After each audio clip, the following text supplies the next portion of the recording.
Laredo may be a border town of a little over 250,000 people, but the role it plays on topics like immigration and trade can influence national policy and debate, something that Congressman Henry Cuellar hopes will lead to improvements in our busy ports of entry. Two countries dependent on each other in many ways, one of which is evident on the World Trade Bridge. But there's also billions of dollars from Mexican companies that are coming in and investing in the U.S. This is a message Congressman Henry Cuellar shares with the C-SPAN Washington Journal audience curious about the contributions Mexico has made to the U.S. CEMEX, second largest producer of cement, is owned by a Mexican company. Every day, about 14,000 of these trucks pass through the Laredo ports of entry, making Laredo one of the busiest inland ports in the country. Much of that trade is facilitated by the NAFTA agreement. However, Texas Fair Trade Coalition Director Bob Cash disagrees with the benefits of NAFTA. He says it hasn't lived up to its promise. Yet, he feels a Trans-Pacific Partnership Agreement that's on its way might even be more detrimental than NAFTA.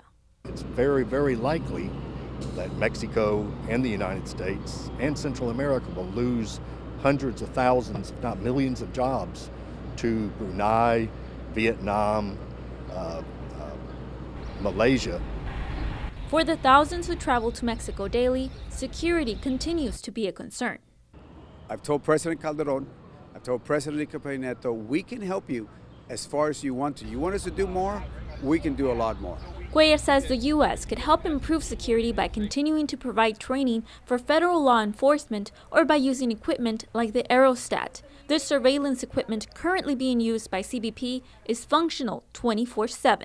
Those cameras can go up and down the river. But if you turn them around to Mexico, we can see what's happening for 20 miles.